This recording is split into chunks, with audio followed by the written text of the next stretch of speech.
I want as much Tolkien in my eye holes as possible.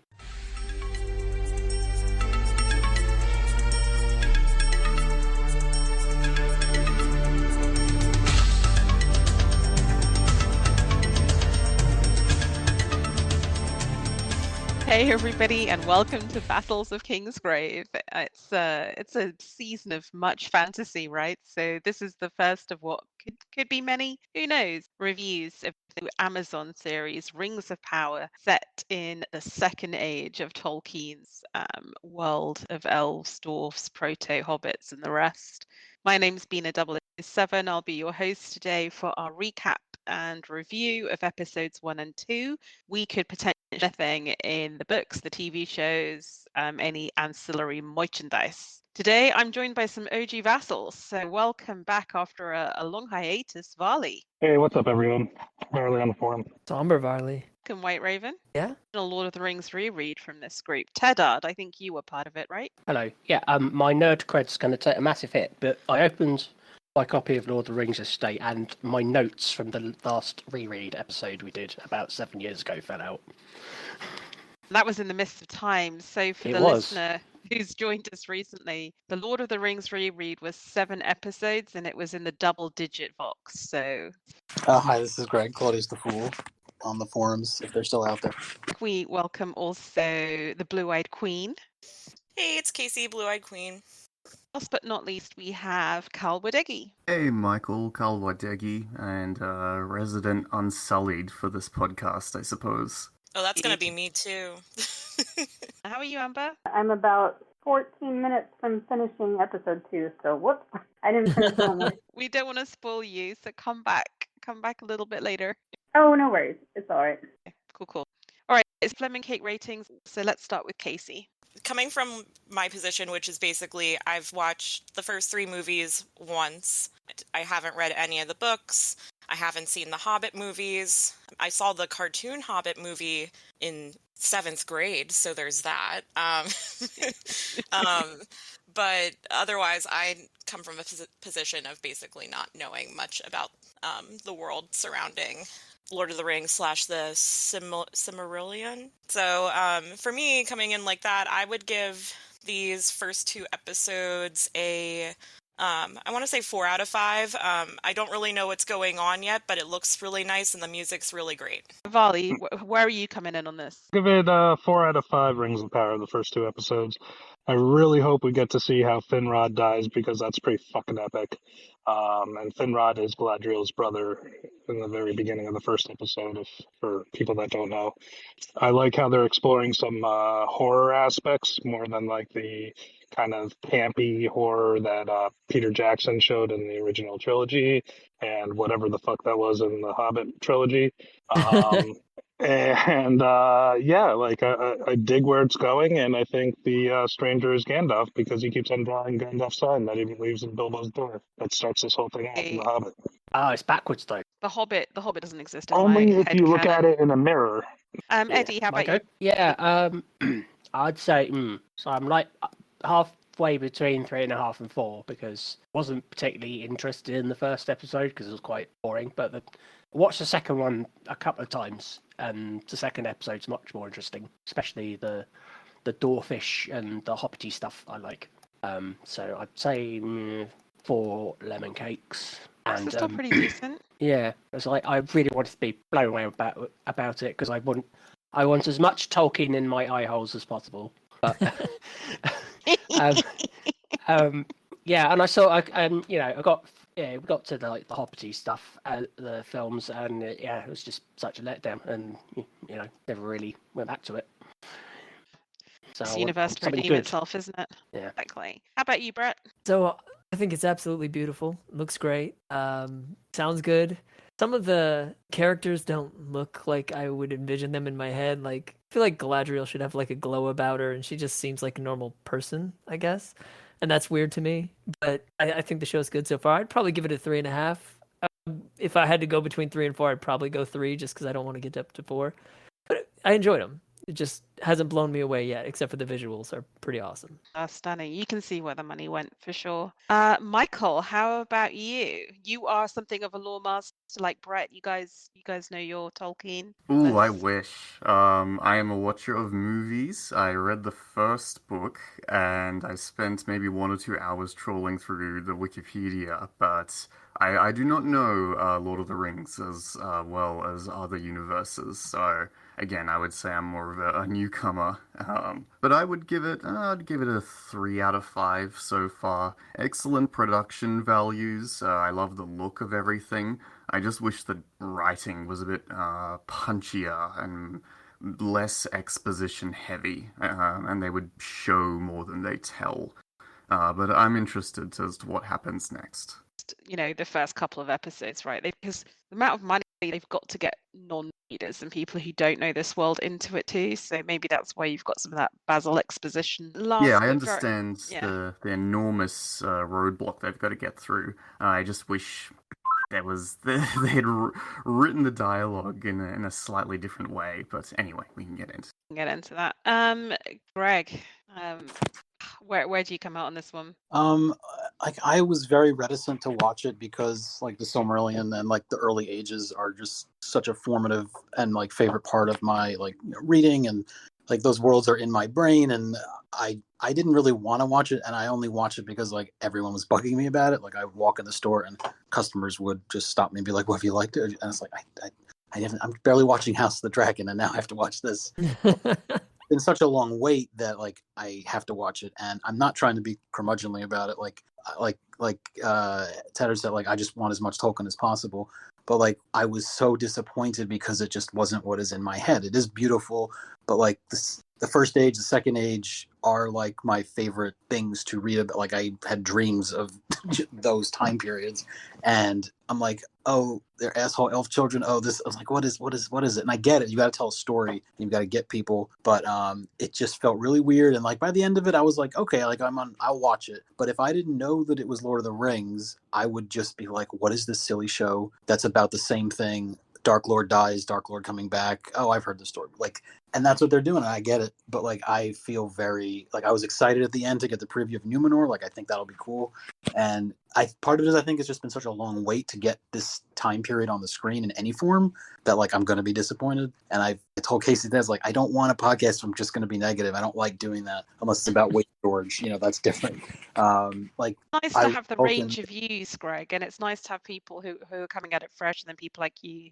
But part of me, I do feel bad because life, it's Tolkien, it's my favorite thing, and like I want to enjoy it. But I'm like, you have so much to pick from. Why is it this so? And I'm gonna hold off until like the first season's done to like do like a full, I guess, review. But I just felt like waiting for like the thing that you love so much, and if it's not that, I'm like, oh, like the dwarves are silly, like that was silly. Like why are they building up to this? Why is there a man sailor pirate story? Like I just don't get when they could be telling like the lines of the elves from the like they skipped over the whole first age in the prologue. I was like, we're getting a prologue. They don't getting a Silmarillion material though. Yeah, they don't have the right. It's quite annoying because they don't have the rights for the Silmarillion, but they've got the rights for the Lord of the Rings. And but this, like for me, from the Silmarillion, because it's like even though I know this is from the appendices, like it's just that's it's tough. Like I know that they spent $1 billion and they can't even tell like, but they did some of this Silmarillion stuff because they can. Anyway, but like it's beautiful. Like cinematically, it's great. It just seems like they're telling the same story of like Sauron is just because they had to do Sauron. They had to have threads that people understand. Hobbit, Sauron, Dwarf. I get it, but I knew there was going to be trouble because the Second Age, like a lot doesn't happen for a long time, and then a lot happens. So. But I hope that makes sense. So does anyone understand why? I mean, let's get into this, why they're telling the particular story they're telling. The Tolkien estate not sell them the rights to the Silmarillion to make it complete? Because I'm assuming that lack of money wasn't the issue. Like Amazon presumably would have just given them whatever they wanted. What does anyone know? They did. I don't know. I think Christopher Silmarillion? Tolkien was very reticent in giving the rights to the Silmarillion away, I think. I don't understand why though. I guess I get it if you think they're going to butcher it, but I think it's because it's incomplete. So he didn't want someone else completing the work of his father, whereas, like, he did his best to put the Silmarillion together, but that's not a work of... But instead they're just going to make up their own thing anyway. Yeah, I don't elf know. cops having, love affairs with human people who are nurses or some shit. I mean, I think I think that's just, if that's true, then I think that's kind of silly, because as you give over the rights to your work to another set of creative people who are gonna, have their input, it is going to be different, and it kind of is what it is. We had an elf dwarf love triangle already. That's right. Damn you, the hobbits. Yeah. When you say it's different from what you imagine, Greg, is that particular characters, or is it just the feel of it? Is it just everything, or I don't know? Is that a point where it's gone wrong for you? I think it's just like the scale, and like I've built it up so much in my mind. Like I literally like would have a map on my wall that I hand drew of, like when I was reading the Silmarillion, like I made a wall-sized map that I could like look at, because like there is no map of everything in the books. Like you don't see everything; it's just like parts of it. I just don't understand. Like Galadriel is one of the most important characters in the whole cosmos, but like she's not important because she is the whole like making her a badass like Lara Croft, Tomb Raider type thing. Like she doesn't need that, even though she is of the Noldor and has been fighting Melkor since days unnumbered and all that. I get it why they had to do it. I just didn't like it. But at the same time, I don't think this show is for me. The show is for people who want more Lord of the Rings, and that's exactly what they're giving them. Seems strange I mean, that they it's didn't not for seem to you. give the elves any power. Like overt But in a- magic, you mean? Kind of. Like, it doesn't seem like they're... Honestly, it doesn't seem like they're much different than humans other than the places they live. Temporary pause, and let us welcome Inka's Rain to the podcast. Hey, Mikal. Hey, guys, going? Us a Rings of Power 5 rating for the first 2 episodes, and also tell us how you come to this. Are you a book reader? Are you a movie watcher? Are you a lore master who's deep in the Silmarillion? Okay. Probably give these both a 4, with some up and down dips, throughout, but like as a series that had a lot, maybe counterintuitively, like going against it, I thought they did a really good job of like kicking things off. I am a sort of lapsed Tolkien fan in that like I was really into it in high school, but I didn't actually read like the lore stuff. I read the books multiple times. I saw the movies. That was when they were coming out. And I kind of haven't like gone back to Tolkien since. I'm having fun, people look fun. I know it's a long time ago, and that's why we've got some younger people, and that's why like the geography is all messed up and I don't know where anything is. But yeah, so far I'm game. And then why don't we also bring back in Amber Rocks, who hopefully has finished episode 2 and can come in with her Rings of Power. For a second, sorry. Should it be, can I do out of 9 rings? Is that the right number? No, Correct. it's 5. Is that not a thing? Well, that's going to make all of ours seem quite low if you go out of 9, isn't it now? But is that the right number? Is that what I'm looking for if I'm trying to be clever? Well, it depends on what you mean. There was 9 rings. 9 rings were given to the men. Yeah. Oh, I'm 7 only to the remembering dwarves and 3 to first the part of elves. things. And then the Shit. one One ring, to which the makes purple. 19. So how many is that altogether? Oh, out of 19? Do it at 19. I was prepared 19, for Amber, 9. that's what the metric you have to use. All right. Station Out that of people have 19 always rings, wanted. Yeah. I would give this first episode 6. I 6 don't know out of why. 19? I really didn't like the trailers. I really didn't like the first episode. I spent the whole time just nitpicking. All right. Oh. Why does this look like they're just trying to be Peter Jackson when they don't want him involved? And I'm still not on board with the actress that plays Galadriel, and she was a big bulk of the episode. I'm not sure why, but I just was real meh up to the end of the first episode. And the second episode, which I didn't go finish, I've just been sitting here, I would give it, what did I say, 6? I would 6, say like 14. Wow. Much better. I don't know if Okay. it's just What now a jump. I'm like used to it. I'm okay with what they're doing. I'm less connected to what I want, which is Peter Jackson, just the Lord of the Rings, not the Hobbit. Because that's really my only. I read the books once when y'all were doing the reread, and I read along, and that was nice. But I'll probably never read them again. Love the movies. Used to watch every year. It's been probably a couple years now. So that's really the feeling that I'm hoping for. And now I just kind of feel like, okay, I've gotten the first episode, the first bit of expectation out of my head, and now I can just see where it goes a little more openly. That said, Settle into it. there's less Galadriel in the second episode, and I like that. And none of the characters yet, aside from the dwarf, love the dwarves. The dwarves are the best part of the episode. Every other little vignette I find just sort of like, okay, nobody that's really grabbing me, either setting-wise or acting-wise. So I don't know what that averages out to, but I'm definitely on board for more. But surprisingly, I was equally sort of like meh about House of the Dragon beforehand, and I'm really loving that one. And now I'm just kind of like, well, we'll see how it goes. That's all. She only has so much love to give. Yeah, we More full range of ratings now. So, Carl, Amber, we were discussing the whole elven part of this first two episodes. Galadriel's story, and whether the guy on the boat was going to end up being a love interest or whether she was married already. Guys, the elf lore, go. I mean, I think everyone's really hot for Galadriel. Like, I'm confused by this whole Elrond thing. Like, I'm totally down for them being friends, but like they seem like capital F friends. Considering he marries her daughter, I think. Yeah. Yeah. Well, you know, Really? whatever. I don't know. I was Suddenly getting this got a little more total- House of the Dragon. Yes. I like that they, like the dwarves, like point out how quickly time passes for the elves, or slowly, I should say. It passes for the elves while people are like, it was 20 years, and he's like, you never came, you never talked. He's like, well, I never really thought about you. I was like, way to go with the women there.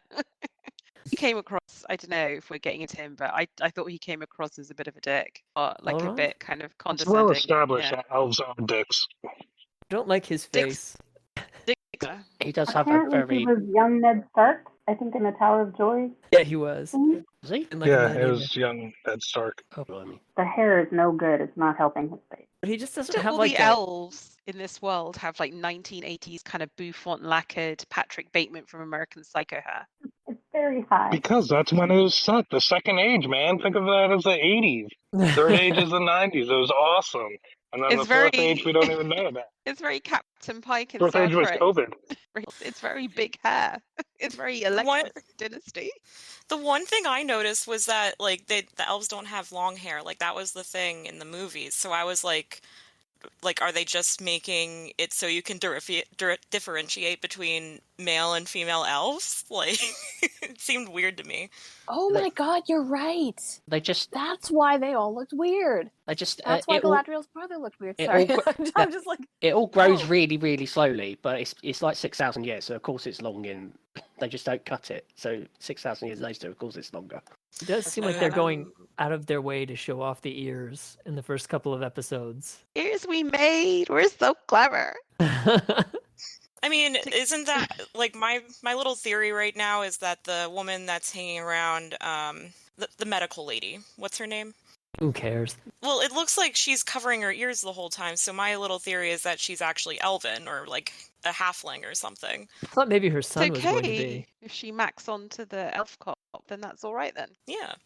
I think in the books they only talk about like the three great pairings of elves and humans. So I'm sure like, on these outposts they got it on. They I just don't- didn't create like a run deal. I don't believe for 1 second that elves and humans weren't boning all over the place. well, there are the great pairings, and then there are the lesser pairings. Right?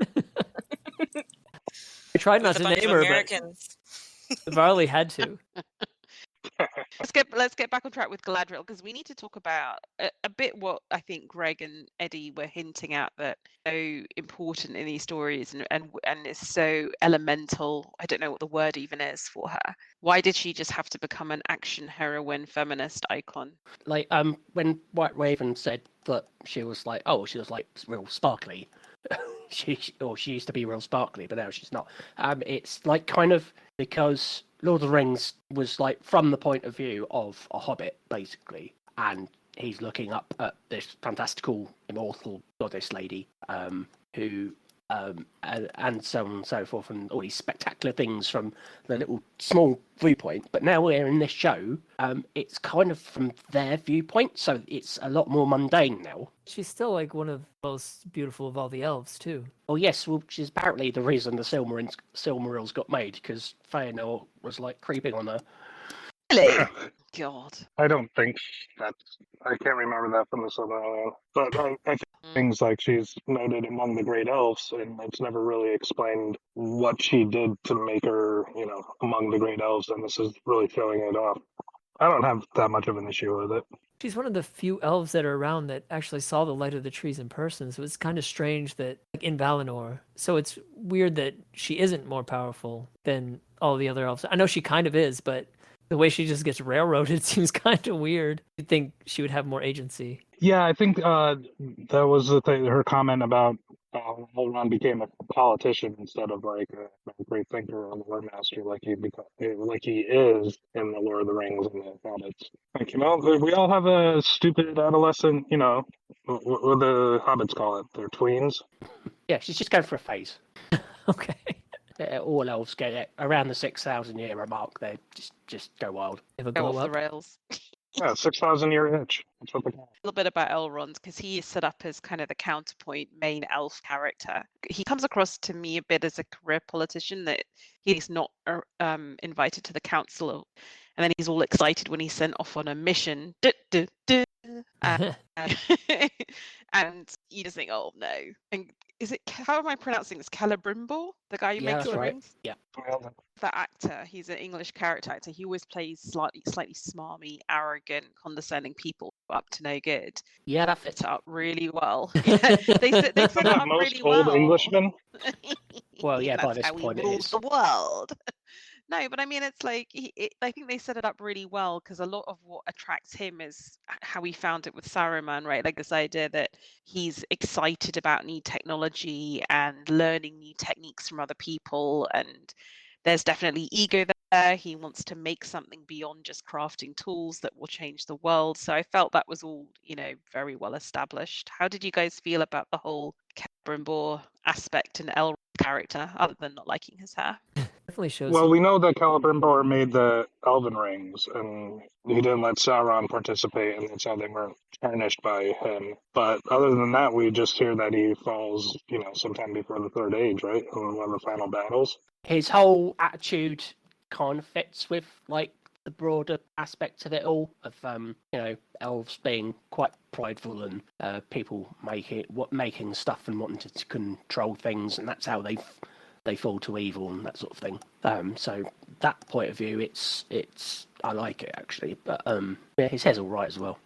I don't mind it. Does anyone want to say anything else about elves in this so far before we move on? Just going back to the prologue, I think, Greg, you might have mentioned this just briefly, but the little kids acting like jerks and throwing rocks at the damn boat, that really irked me, because Yeah, it me just too. struck me as so fundamentally un-elven. That's something human kids would do because they're little rascals. Well, you've They're never pieces seen of elven shit. children before. Yeah, but what's your impression of an elven child? They would have respect and Did they? for this slightly magical craft, in Yeah, my see- humble I mean- opinion. Like, the reason you knock over sandcastles at the beach is it makes you feel slightly powerful for that brief moment of time, and we're told through Tolkien's words that men, above all else, desire power, and it bothered me So- that this was the depiction of elven children. So I think it's a subtle message to show the discord that Morgoth created in Valinor, because before his whispering in the ears and stuff like that, everyone was just kind of blissfully happy. There wouldn't be this kind of asshole behavior, and then the asshole behavior grows and grows, and then Fëanor makes the Silmarils, and Morgoth steals the trees and everything, and that's like the pinnacle of that's where all his whispering and secrets and misguidance is. That's how it flourishes, and I think they're just showing how it manifests little by little, and that's how insidious it was. That it wasn't, it's kids throwing rocks at a paper boat or whatever, and that just grew up to something much, much darker. For you Say- who has knowledge of what elven children might, or even thinks of what elven children really might be like, and that would be unusual behavior for them, like, I feel like you in your brain could retcon, oh, well, this is because this happened. But just as a more casual watcher, I was just like, oh, these kids are dicks and I hate them. And that was as far as that went. Why can't it be both? Oh, it You absolutely. had some setup with some subtle whispers coming through in the background or something. That would be more than sufficient to establish that. But yeah, to me, it didn't play over at all. Yeah, and I think it's probably just my token nerdness, but I think you saw that in the opening credit scenes because I think the sand moving around to the music is supposed to conjure up visions of the singing of the Valar to create Middle Earth, and how their singing takes shape. Sorry, I have like a fighter plane going over my house. Yeah, you can certainly see with that black coil coming in, that clearly represents corruption of some sort. Right, Yeah. and that's a theme within the song of that Morgoth puts in. He puts in this the disruption, and it changes it, and he wants to overpower other people's themes, but it kind of, by doing that, it shapes the world as we know it. So I guess I'll say, like, I thought it was fairly basic, you know, the, like, girl gets bullied and, you know, finds solace in her great older brother. But at the same time, like, I'm actually completely disinterested in, like, elven children being perfect little angels. Like, there's no point to me in dramatizing that. Like, there isn't anything interesting there. Like, the whole point of having elves is having them, yeah, be a little different and be a little weird, but, you know, they are fundamentally reactive, as all beings are. You know, they have egos, they have desires. Like the fact that there's a whole like political system came as like a surprise to me, and then I was like, oh, I guess I shouldn't be that surprised. So yeah, I maybe have some quibbles with how that was portrayed, with like the way they chose to do it, but I don't think there's any problem from a storytelling perspective of like, yeah, elf kids are not that different from human kids, except maybe they've been this age for like, you know, 2,000 years. So they haven't grown for a longer amount of time. That's kind of where I felt. Is that I even mean, how... like, I think it's sort of, I think there's a tolerance in me for the demands of compelling narrative, and if we're going to have elves as the central characters of this, which they weren't in Lord of the Rings, right? The central characters were hobbits or men with a little, you know, Legolas was the only elf in the Fellowship. You know, they're there on the peripheries. These elf beautiful, powerful beings, but they're not central to the story. If you have a story that's centered on elves, say Galadriel and Elrond, then elves to kind of be more human because they're going to have to evince more, they're going to have to carry more of the narrative weight, and therefore they're going to have more human actions, including elf kids, right? Because otherwise it's going to be a very sterile, carved in marble piece. You know, we need it to. Well, the elves in We the need it to be. Silmarillion are not great people. A lot of them, like, they aren't above all the squabbles that men have. Yeah, there's a lot of kidnappy, rapey stuff in the Silmarillion. Yeah, well, It's a little bit. Feanor's sons are the fucking worst. So yeah, yeah, I would actually been I would actually been all right with like one of the kids being a jerk if like you know you press pause and it tells you who's playing who. If like that little kid was like playing Curafin or something, then I said, oh okay, that fits. But yeah, he didn't have a name, so I was a bit miffed. Is it weird that they aren't like using a lot of names? Like they just call the king, and no, I mean like in all, like they don't call her brother a name; they just say her brother. Right, but we know that her brother is Finrod Felagund. Yeah, it did say she has a bunch of brothers, though. Yeah, she does. The subtitles identify him as. Well, they do. Finrod. Okay. Yeah. They do the same when the Elven King is talking because they didn't like label him either. I think so. The only thing I'm remembering that wasn't labeled was the kids. So okay, and I assume I think the end credits they do say it's Gil-galad. It does say Gil-galad. What about the stranger? What does it say for him? The stranger. I don't think it says anything. He doesn't say a lot. Yeah, no, it's just listed as a stranger. I mean, it's pretty much mumbling. So. All of Tom Bombadil's "Hey Tom Bombadillo" song. They just couldn't fit it in, so they wrote "Stranger" instead. I have a question. Oh, sorry, Casey. Oh, sorry. I just have a question about like elven, like, or I guess generally like mixed race, like people getting together. Like, I feel like every time I've watched a Lord of the Rings thing / like even this, like even the suggestion of an elf like Galadriel getting with a human seems like a definitely couldn't happen thing. But is that like a normal thing for Lord of the Rings? Or I feel like even in the movies I suggested like a hobbit and an elf getting together in the third movie, and I was like, that could be cute, and it was like, whoa, no, like could never happen. So I'm just wondering if that's like a absolute no-no that they're putting like Galadriel and that human guy whose name's escaping me right now together. So it's Halbrand. Yeah. And I don't think it's like we said, we in the Silmarillion they detail the 3 great marriages between the immortal and mortal races. I don't think that it's out of the realm of possibility that it would ever happen with a hobbit, but they're so insular and so they hide from the big folk. They don't want to mix with them. They're only the Bagginses and like I the Tooks. do remember something about the Tooks. Like one of them, like took in quotes a fairy wife. Because they're so tall. And there's also, I mean, Tom Bombadil's wife is also a water fairy, but so there's like a mix up of what's an elf and what's a fairy, and if they're kind of like both the same thing or different words for them. I don't know. I don't think that's within the realm of. Yeah, I think more. So it's happened. It's probably happened more than we think. I'm sure it would, but I think more the reason why they wouldn't is because elves are kind of insular, and the ones that do go out. I mean, why do you want to make a relationship with someone who's going to die like a blink of an eye to you?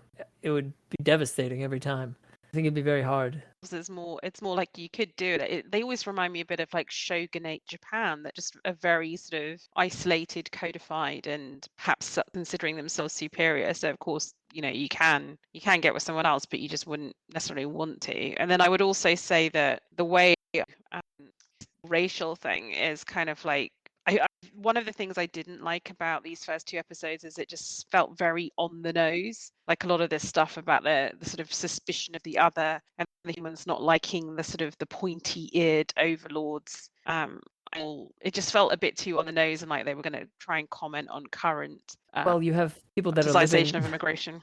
You have people that are basically living in squalor, and then you have these people that are coming down from on high with like these beautiful clothes and they're well fed, and you're just like, well, fuck those people. You're always going to have a thing in between. Is that in the novels then? Is that in the Silmarillion? This kind of tension between humans and the elves? I was more talking about the show.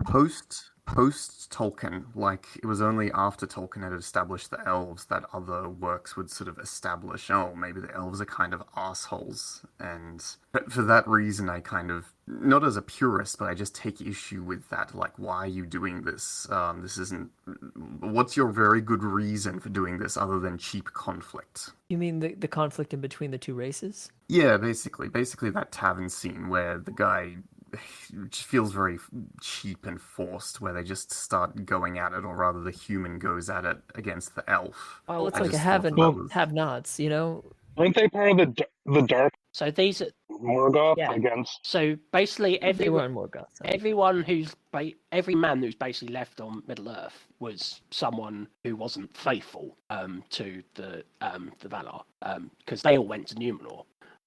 So basically, everyone who was on the elves and the Valar side during First Age went to Numenor. Everyone else was anyone who was like fell under Morgoth's rule. So maybe some of them worshipped him as they were going on. And I think that's the animosity that they're trying to show. Yeah, because basically, like the elf commander was telling Brondir that basically, oh well, they'll just fall. We have to keep watching them because they might get up to it any day now. He might not be wrong, apparently. I'm going to transition us, just in the interest of time, to dwarves with the segue comment that deep down, as Brett said, on interspecies or racial relationships, is when your concept of time is so different to that of other people that it can only cause hurt. And so that brings the relationship between Elrond and Durin, and Durin's like really pissed off, like, why were you not there for any of my major life events? And from Elrond's perspective, it's just like, but that was kind of like a week ago. How do you all feel about the dwarves? I really like saying Khazad-dûm with like all the plot, like life prime, yes, the life around, not just like standard brown in the background fallen stuff. And I'm saying the women with the help beards. So yeah, getting away from the Hobbit again. Do we think that I assume they were looking at the Arkenstone at the end of the episode? No, I think it was Mithril, because they found Mithril. Really? Yes. Yeah, that's what I thought. Because Yeah. I thought they'd already found Did they call Mithril. it silver? No, I think this is Mithril that they found because I've been watching some videos and like the doors the hobbits get to where Elrond showed up, and that's the same place. But the door's not there because Celebrimbor actually makes that door with the dwarves, and he uses Mithril to do it. No, he actually does the lettering, right? Because he makes it in Zildi, which is the ink made from Mithril that reflects moonlight. Yeah. So obviously he hasn't had that. He hasn't had that relationship with the dwarves yet, because that's what they're introducing. So obviously he doesn't know about Mithril yet. So I think that's what they're going. Because because the doors actually say the doors were made by, I forget the dwarf's name, but the symbols were carved by Celebrimbor. So you think that's just Mithril in that little tiny chest? Yeah. All right. I didn't. I was thinking maybe it was the Arkenstone, and they were going to somehow tie it into the making of the rings. Oh no, the Arkenstone was found under the So for Lonely those of Mountain. us, It was found in who the are Lonely monks, that's the what heart is the Arkenstone? It's the heart of the Lonely Mountain that Thorin coveted in The Hobbit. Oh, it was from the Lonely Mountain. I thought it was just there because they brought it there. No, they found No, I it. think they call it the heart of the mountain. Yeah, they don't found it there. Okay. In general, everyone's happy with the dwarves. No issues with the dwarves. No. We can therefore move on quickly. I wish the supporting dwarves looked a little less grotesque. Like they really put the prosthetics on, and I just find that unappealing. And it reminds me of The Hobbit, where they really went to town with that extra makeup stuff. I don't particularly appreciate these super goofy looking dwarves. Yeah, it was kind of nose city down there. Oh yeah, I did. Well, I mean, The noses were fairly prominent, especially on like the two Durins. I didn't know. yeah, and I think you know they keep on referencing Ole, like they say Ole's beard or whatever as like a kind of curse, but that's their creator, and they were created as something completely different. So I don't have an issue with them appearing physically much different than elves or men. I think that's okay, and even if it's more exaggerated, I think even the better. I mean, I guess makeup and prosthetics aside, I thought that the scenes were very fun with them, and I thought that, you know, I liked Durian, I liked like the family, I liked kind of like noting like the differences in time when it comes to 20 years with elves and dwarves. So, you know, yeah, I mean that's pretty much it with me. I just thought it was kind of fun coming from a not so you know, not really having seen much else, I guess. Yeah, much as I did have some issues with the prosthetics because I thought they ended up looking a little cartoonish. Plus, I'm a little bit like, there's definitely some Jewish. Yeah. But I'm not saying there was any ill intent. Just the thought I had. But I actually loved that it was a matter of friendship. Like it wasn't, you know, Elrond had like done some political, you know, misstep or insulted the dwarf. Like there was nothing like high level there. It was Durin being like, "You were my friend," and then you bounced. And like, I'm really pissed about that. Ghosted And I really appreciated that. Yeah, exactly. So I thought his wife was super charming. And yeah, the idea of like a living dwarven, like they even incorporate green into, you know, and like plants into Khazad-dûm. So it was, I that was one of the highlights of the episode. Plus elf dwarfs shenanigans are always best. And Are we going to get a yeah. tossed dwarf? I certainly hope so. I would suggest to the listener, if you want to learn more about Tolkien and his anti-Semitism and how he responded when Germany, as ruled by Nazis, tried to inquire as to his racial heritage and wanted to ban his books, as he wrote back to them, you should listen to. There's a terrific history podcast called The Rest Is History, and they do great podcasts run by Dominic Sandbrook and Tom Holland, who are both very august historians in England. They've just done a two-parter on Tolkien. And if you listen to the second episode, you can hear all about how their internal charges against Tolkien, that he was potentially Orientalist and indeed anti-Semitic. But there is a lovely point when the German censors write him and ask him if he has any Jewish heritage, and he says, sadly not, I would be very honoured if I did, etc. So if there is any anti-Semitism there, I presume it was subconscious, but well worth a listen anyway, and maybe one to be debated another day. So if we're all happy with dwarfs, let's move to the proto-hobbits. And as we move to the proto-hobbits, the only point I would like to make is the following, and maybe this is a very British thing, and that American viewers won't pick up on it, but a British viewer, you will notice that the elves have English accents, the dwarfs have Scottish accent, and have Irish accent. And so that regional parts of Great Britain and Ireland, which are two separate countries. The thing, or one of the things I find curious about this is that if you read Tolkien's work and know about his life, you'll know partly in the West Midlands, which is kind of like the heart of England, and the hobbits are in many ways his sort of love letter to sort of rural and middle class sort of, suburban English people in some ways. And I always find it that whenever you watch adaptations, they're always kind of almost made to seem like, chuckling Irish leprechaun-y type aspects rather than stolid they don't have West Midlands accent. It's curious to me because the guy who plays the leader of the proto-hobbits, Lenny Henry, he's a very famous British black, actually a comedian and activist. He's amazing, Lenny Henry. He comes from Birmingham, which is the place where Tolkien came from, so he could easily do a Birmingham accent, and all the proto-hobbits came from the West Midlands. I always think it's quite sad that they are taken away from their English and non-London English heritage. But anyway, little rant over are they proto-hobbits? Are they a branch of hobbits? What are these guys? Halfwoods, Yes, which are one of the three. Yeah, so the Harfoots Clearly have the luck of the Irish. the but, Harefoots, never mind the about that. stores. So got Smeagol / Gollum, I think, was a store, and they come from the Gladden River, which feeds into the Anduin, and then there's the Fallowhides, which come from Mirkwood, and then there's this lot. Right.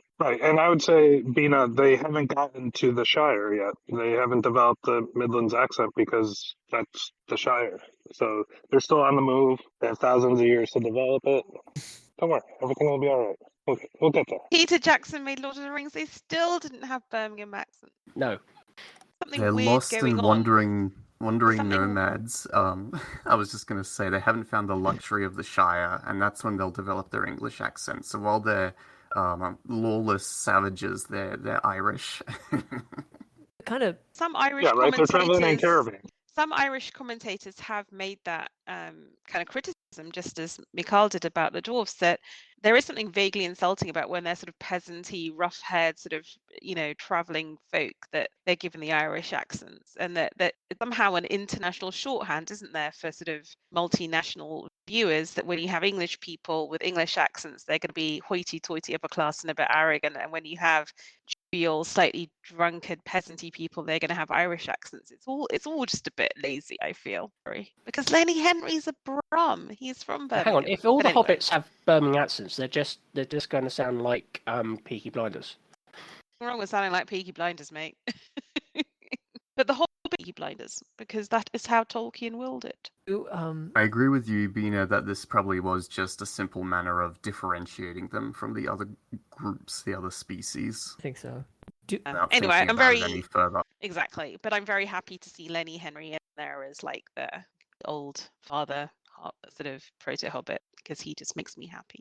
So Obviously, racists on the internet aren't happy, but I'm happy. So Amazon they purchased the right for Lord of the Rings. Now, do they have a plan for the future of this, or is it just what we're seeing here? Do you know what I mean? Like, do they have their own ideas for Lord of the Rings that they're going to redo, or are they going to be like, no, that Lord of the Rings is fine. We'll kind of lead into that, even though they're completely separate? I bet you they will be remade eventually.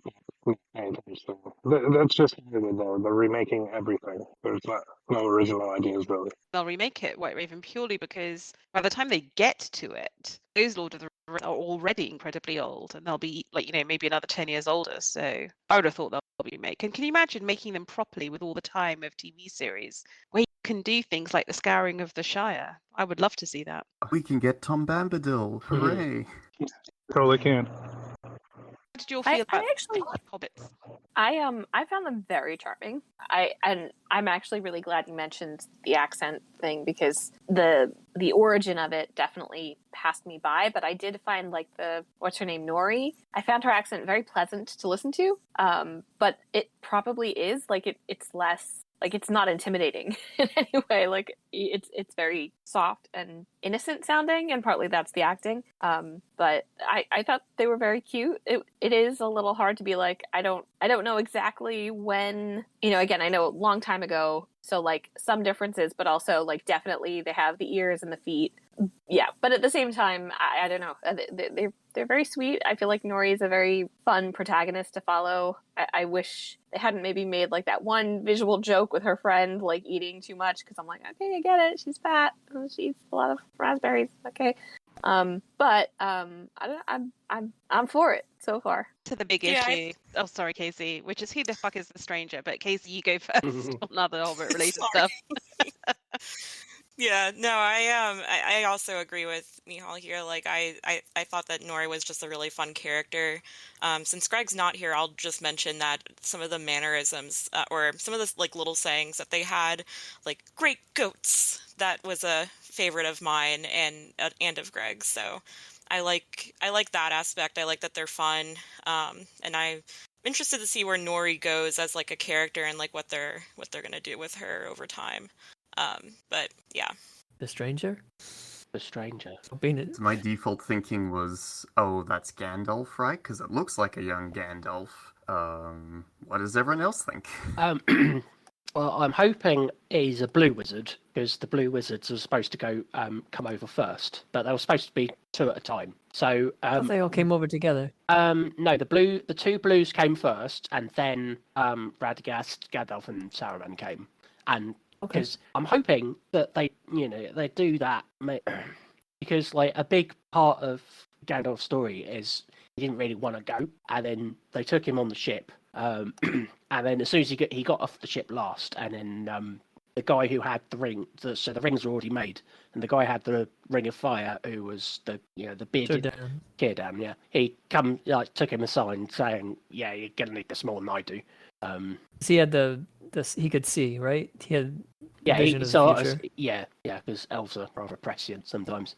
Well, he was like one of the best at seeing into the future. I thought it was Gandalf, and the bit with the fireflies made me think, oh, maybe it's Radagast because good with animals. But it was like I googled it, and they said they didn't arrive till the third age. Then I thought I was wrong, and then I thought it was blue wizards, like you said. But then I read somewhere that there was going to be a big change for the book, so I was like, oh, it's Gandalf. And then I thought, well, if I paid multiple billions of dollars or whatever, maybe I'd want a character that's beloved from Lord of the Rings. So it probably is Gandalf for purely commercial reasons, if nothing else. Or they could be throwing a curveball when it's could be Sauron or someone, because like things it's Sauron or Gandalf. Yeah, because they had like. It has to be someone who is major in the films, because otherwise, if you say to a bunch of film viewers or people like me who are casual viewers, it's a blue wizard, and they're like, oh my god, like I have to learn more stuff now. Yeah.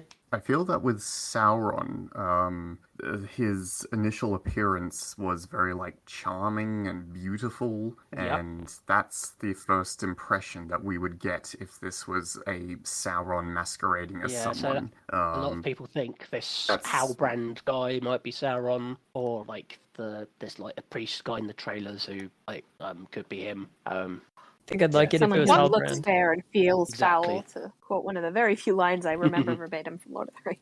People can look like each other. Look at Saruman and Gandalf, right? Like they can for each other. I don't know. Yeah. I'm probably leaning to more it's going to be Gandalf, because he's in with the hobbits, and that's how he comes to like love them and trust them and that sort of thing. This is kind of what I mean. Okay, that really makes me feel very sad and happy at the same time. That's really sweet. we're in the like Obi-Wan Kenobi era of figuring out why these people have feelings about each other, and I'm here for it, even if it's prequel world. It's all prequel world right now. Do a novelization. Star Wars and George R. R. Martin and Tolkien, everything's in prequel world. Excuse me, Ted. I've been looking at your tweets about doing the Obi-Wan Kenobi thing. Very entertaining. It's almost done. I realize that the only genuine verse that has got sequel, not prequel, right now is the Miyagi verse. It's the only thing that dares to go forward with its story, and for that I applaud the Karate Kid. The Miyagi verse. Oh, with the what is the Miyagi verse? Yeah, it's Karate Kid. Karate Kid. Okay. What's the Miyagi show verse, called? because now there's Cobra Kai. Yeah, that's the one. Cobra, yeah. Oh, you're saying they didn't go back into Miyagi's history. They just left it with Daniel. Good. Yeah, exactly. Daniel-san. Okay. Because Cobra Kai is coming out soon as well. There's just like way too much verse happening right now. Anyone have anything else to say about anything in these first 2 episodes? Otherwise, we can chat a bit about what we're looking forward to in the rest of the season. We didn't talk about. I'm trying to think now. We've done elves. We've done dwarves. We've done hobbits. Well, getting Numenor Maybe, next week. I think next week. So hopefully that's good. The kid uncovers that sword shaft that was sucking his Blood? blood and Yeah. seemed to be a corrupting influence. Yeah, so- what's up with all the tunnels onto the house and like the humans that were kind of maybe sympathetic to Morgoth and Jesus, that's a whole bunch of narrative I forgot Yeah, about. that's like What's up with that shit? that's like south. That's all like south of Mordor or in Mordor or something. So These that's are lands that might become Yeah. Mordor one day. That was Yeah. my interpretation. so that's not heading in a good direction, I think. And the orcs are taking people. Yeah. Coming in and taking people away, which is crazy. Mm. not in like a bad way, but it's just like crazy to think about. Like entire villages just disappearing. Mm. Yeah, so I think Right, probably that and kid he is going to is- be a ring wraith eventually. You have to become a Oh, king. oh my god! Well, that It's- that it's fits not head- right. Oh my it's god! not I'm just like visually heading thinking. well Oh. for that Theo kid, and probably Halbrand might be his dad actually. You think? Some people have said that. Okay. And in the Reddits again, Eddie. No, just like the new Rockstar guy. You heard of new Rockstars? Mm, They do like Like a YouTube thing? Stuff. yeah, they Eric do Fox. breakdowns and things like 5 secrets you don't know. Delightful. I'm just made up. Is this stuff in the Silmarillion? Is this stuff in the canon? No, Like the story of No, this no. kid? Yeah. So this is all. No. This is what really makes me worry about this specific aspect of the show because it's so unanchored from anything in the text. So the elf cop and the Doesn't mean they You can't do a know. good job making it. so I was saying to someone, maybe even my husband, that this could either be the best or worst thing about this when we look back at it at the end of the first season. Because in a way, not be it to anything in canon and worrying about pissing off people, like maybe you can just do something really psychologically satisfying. Hmm. Different show, like it was in like a gothic horror, like a Grimm's fairy tale, little kids being taken away at night by a monster, felt like a very different show to what was happening with a dwarf and an elf having a tiff in a mountain. It just felt very incongruous to me. Well, you got that like Well, with it just Game of felt Thrones different. too. You had like what was going on in the north and what was going on in King's Landing.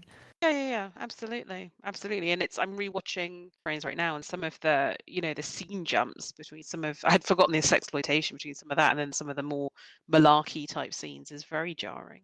How do you guys find it then? As maybe Greg as a lore master, how are you finding that aspect that's so different to what's in the books or not in the books at all? They're finding out their bad stuff's coming back in the world and they've got to stop it and the big baddie's coming back. But the thing is, like in the Silmarillion, like none of this, like the whole first 500 years of the Second Age is like a couple paragraphs. It's like bits and pieces you get, or like this king was born and like, so it's like this, I'm sure stuff like this was happening. It just wasn't, it wasn't on the page. And, I kind of like how they've handled the men because like at this point, the men that are still in Middle Earth were not like the Numenorians. They weren't the kings of Gondor. They were just like people that are, just regular, dirty farm people. I don't mean that in a, and the butcher had clothes on under his apron. That bothered me the most. Like you got to have something to absorb the blood. But no, I don't like it. Like, I get what they're doing, but also I feel bad just saying how much I don't like it when I'm like, it's my world. So like, I don't know. It's like being a guilty Catholic. Like I can't enjoy anything. Yeah. I mean, I also watched like 2 episodes of The Witcher, and I'm like, this is definitely just feels like a scene from The Witcher that I didn't particularly like anyway. So I'm just hard to impress, I guess, with hard to please with these. I don't know how nitpicky this is, but it kind of bothered me how no one seemed to care at all that their neighboring village had just been completely destroyed. And that aforementioned guy with the apron was just like, it was a landslide, it happens. And no one went to investigate. No one was bothered that the fact that the town was on fire and smoking and that there were these clear tunnels. And obviously what it was leading up to was a healer lady slamming the orc's head onto the tavern and saying, yeah, I was right, fuck you all for not believing me. But it felt like it was built on unstable ground, pun unintended. That felt to me more like, nobody's going to believe a woman, and then, like, she brings proofs, and they're like, oh, maybe, okay. It's the classic definitely horror got- movie of, oh, they don't believe them at first to their peril, but I was surprised if they it's weren't done like. right, that's fine. I'm surprised they weren't like. Well, if a woman and child could take care of him, how bad could it be? Well, my Right. nitpick was, it seems like she took off with Dude without actually talking to her son. She just like left the cow and took off. And then, yes, it's important to warn No Pants Guy, but like, shouldn't she have gone to her house first, grabbed her kid, and like their relationship is I weird. don't think her wandering is out of the ordinary because she's kind of like she makes like potions and stuff, right? Not potions, but healing She remedies. seems like the Herbalist? village witch in not so a many healer. words. So I don't think her ranging about is necessarily uncommon for her. I mean, in those times, that kid's like considered a 25-year-old, right? So it seemed like he kind of just didn't give a rat's ass. And then he's like, no, you go away. I'm hiding in here. It was just strange. I do think they have a lot to. It was probably the weakest plotline. The humans. You know, Nazanin Buniati is like incredibly gorgeous, but like I didn't feel like she had that much to do other than like look upset and angry and scared at certain points. And speaking of costumes, I did not like that she was sleeveless. I'm like, there's got to be a shift under there. That's just the way we got to do things, but apparently not. But I feel like because that's probably like the farthest from material. I'm completely guessing as somebody who hasn't read it, but like it doesn't seem based in like her name is Bronwyn, right? I don't think that name is anywhere Bronwyn and Theo or in The Lord of the Rings ever. So like I feel like it could be the plot line that we look back and we're like, ugh, why'd they do that? Or it could be like, oh no, they actually weaved this in really well, and it, you know, you do get a sense of what it is to be like a proto-human in a magical, terrifying world where like it is actually very dangerous to go and see if the neighboring town has been devoured by monsters. You know, I feel like it could go either I way. think they're in the story to give us an eye into the front line of the evil spreading. Otherwise, we wouldn't see that. I guess we kind of do with the half foots or whatever. Is that like wolf was there that meant nothing apparently. There'll be some. I've seen a teaser with some more wolves, so Whatever that was. they're coming back. It's got to be Yeah, Chekhov's, Chekhov's wolf, wolf, right? yeah, definitely. Where did Hunky Guy on the boat with Galadriel say he was from? Did he say The he was from the Southlands, yes. Southlands? So pretty much where they okay, are. so maybe Galadriel. So that's why I think he's that kid's Yeah. father. And then like quite a few people are thinking he's going to be the Witch King if he's not Sauron, because no one trusts him. I was just going to say Galadriel might end up there at some point. That would be a way to tie it together. We will see. The arc is of looking forward to the next couple of episodes. What do you think the arc is of season 1? Where do you think the end point is? No clue. Not Scooby.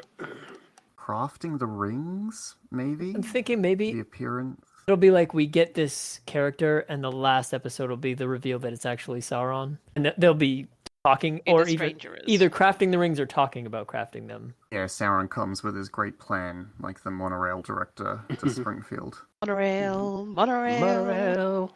I mean, 5 seasons. I'd be surprised if they got to the making of the rings this season. I guess they got to, right? I don't know where they're going. Well, is the Need a 5 good hook. seasons getting us to the point where it's the end of the Second Age? I'm assuming Maybe. so. I mean, you still need to have like the corruption of the men and the dwarves, Yeah. and the fall of Numenor. Yeah, because like Celebrimbor's people like come under get sort of corrupted by Sauron and like join his side, but then they get destroyed. The Numenorians get corrupted by Sauron too. Yeah, and then Like, they capture him, and then he like yeah, but eats him alive from he's the sort of inside. got to get to power first. Then the Numenorians come in, kick his butt, and then take him prisoner. right. And then like put colonies everywhere. And then Numenor's got to get destroyed, and then who's left from Numenor, like Isildur and his dad, Elendil, have to team up with Gil-galad and then kick Sauron's butt again. But all that's going to take 5 seasons. All right, I'm in for it. Yeah. 5 seasons. They must have like really showed them an outline of a plan. I assume so. Well, it's going to be like a 50-hour trilogy or something. Yeah. I like that they have an ending in sight rather than just making seasons of a show until they're done. Do you know what I mean? Until like interest wanes.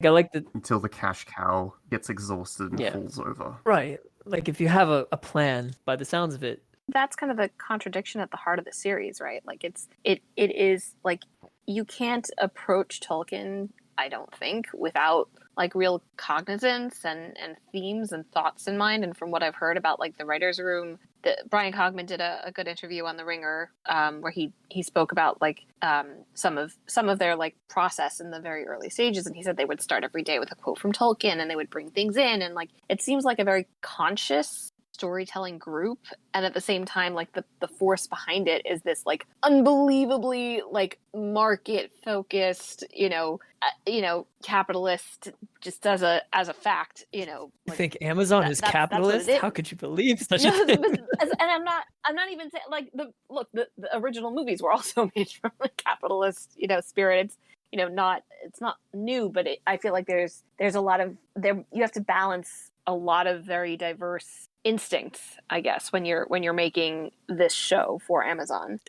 I mean, if we put this against House of the Dragon for a second, to me, coming from like as someone who's read the books of Game of Thrones and someone who's not read anything related to Lord of the Rings, to me it just felt like the Rings of Power show is just very slow in comparison, and to me, I'm not sure how much more viewership they would be able to bring in if they continue in this kind of like slow-paced manner. I think we still need to see like more, but it seems very slow in comparison to what's been going on House of the Dragon. Michael was saying earlier that they do a lot of telling and not showing. They're just like, okay, here's where we are, rather than just trying to show where you are. Like Game of Thrones, I remember they just showed stuff, and then they would have like Old Nan tell a story or something. Like that's how they would get the backstory in. But it was... But not just that, they would have a bunch of fools fondling each other while Baelish told the story. I mean, like, yeah, they had their own issues with exposition. It has Points, to be yes. said. I'm just saying that like they found more creative ways to give you exposition than just a voiceover. Both of these two stories started with a voiceover, House of the Dragon and this show. Yeah, but the thing is with this show, I kind of like some of the hokier things that they've been doing, like when that kid Theo's like spear tip or whatever is like flashing into like the equivalent of Sauron's eye and whatever. Like that's super hokey filmmaking, but it's exactly what they do with the ring in the original movies. Right. And like the original movies very famously start with an extremely detailed and specific and lore dumpy voiceover, and so I kind of, but I think I kind of feel like they're allowed an amount of that. House of the Dragon, I think you can contest a little bit more. I mean, I personally liked it because it was all the nerd stuff that I wanted injected directly into my veins. But like I think artistically you can argue with it a little bit more. I think Lord of the Rings had to, though, because you have a finite amount of time for a movie. Like obviously you have a finite amount of time for a TV show as well, but you have however many hours they're going to do, like you have that much time to present this to us in a way that isn't just a voiceover. Now, the voiceover didn't bother me. I'm just saying you could have done it in a different way, perhaps, but it probably would have just been a lot of talking. We've already got a lot of that. A nice monologue right at the start, I think, is, acceptable if it isn't too long, because that's when the audience is like, all right, I need to know stuff, please explain it to me. But yeah, the problems that I really had were more like when Galadriel is on her search and one of the elfin guys is like, we've been out here for this many days and we've exceeded our orders by this much and I want to go back and let's go back, please. And I was like, you could do better dialogue than this. You can be like symbolic or whatever. We need some wit and flair. On that note, I'm going to do a quick fire round the call where you have to shout out one name of who you think the stranger is. Whoever gets it right at the end of the season wins glory and honor. In no particular order, but who's on my screen? White Raven. Gandalf, I guess. Did you get that? I've just had to look up the names of the Blue Wizards, but there you go. Palando. I hope you keep waving this flag long after it is proven to be Gandalf. Palando confirmed. Up P equals D or whatever it is. Casey. I'm going to be boring and go with Gandalf. No, you're writing them down? What's the name? I'm going to keep a record and it's going to be glory and honor. Okay. Inca's Rain? I initially thought it was Bombadil, but now I'm full on the Gandalf train, so I guess I can get partial glory and honor if it is Gandalf. Gandalf train. Michael. Ted, what was the other blue guy's name? Cover both bases. Alatar. Alatar. Alatar. All to myself. Oh, Amber, do you want to make a punt? Or are you just lurking? I I hope it's not Gandalf. I hope I don't get all the honor and glory, but it probably will be. Agreed. And also, I think I need that particular version of Palando with Gusto as my ringtone. Great. I want it to be Palando now, but I think it's probably gonna be Gandalf. I'm gonna say Sauron because I think it's someone from the Lord of the Rings movies because they're unimaginative. Bring out with a one-word answer. Glory and honor is yours if you win. Who do you think the stranger is going to turn out to be? He's contemplating. Are you talking to me? I'm sorry. I think the stranger is going to be one-word answer. Oh, well, I don't want to be Gandalf, but I think it has to be Gandalf. Otherwise, it's stupid. So, yeah, I'll say. But what if it's Alatar? Or Palando. Or Palando? Or Palando. I'm going to go around like all of tomorrow shouting out, Palando. Such a great word. It's like the word hullabaloo. Some words are just inherently brilliant. Well, on that love note, at Wolfcast at the end we do a Naru. Does everyone want to do a Palando on the count of 3? Yes. You guys have Sure. Greg's like, I'm never Why going to not? come on Vok again. This is just Why did Casey make I don't me think this do even this? counts. I hated this show already, and now I hate it even more. really want Palando set to Fernando by ABBA now. So if somebody could do that. Oh, whoa, whoa, Oh my Palando. god, that's amazing. There was literally something in the air that night. The stars were bright. The Fireflies. Oh my god. I feel this is the Vokiest way to end an episode of Vok, so we should just dial out. It's wonderful. Sleep well. Enjoy House of the Dragons tonight if you're watching, and I'll speak to you all tomorrow. Bye. All right. Bye. Spina. Bye, everyone. Bye, thanks, Bina. Palando. Orlando. Polando, Polando, Polando, Polando. For a girl, Can and you've got a choice someone- between normal, like man dick instead of superhuman elven dick. I mean, Would I I even don't know know. who Kate Middleton was? Not Kate Middleton. Who's the other one? The one that they live in America now. Meghan Markle? Meghan Markle. Would I even We know never who know. she was married to if it wasn't one of the royal family? Probably not. Oh, there you go. Yeah, we're as dumb as the elves. it's meant to be my happy place. We don't talk about she who shall not be named. Shh. Okay. Shh. Ah. And I'm really sorry, Claudius the Fool. I feel your pain. It's kind of how I felt about Star Wars being written. So it is what it is. Yeah, Star Wars isn't based on books, so you technically don't know my pain. But I appreciate it. Oh, wow. Shots Take fucking that fired. out. I don't even carry those books in my stores. Someone wants to order them, I go, go to a comic book store. Oh. Such an elitist.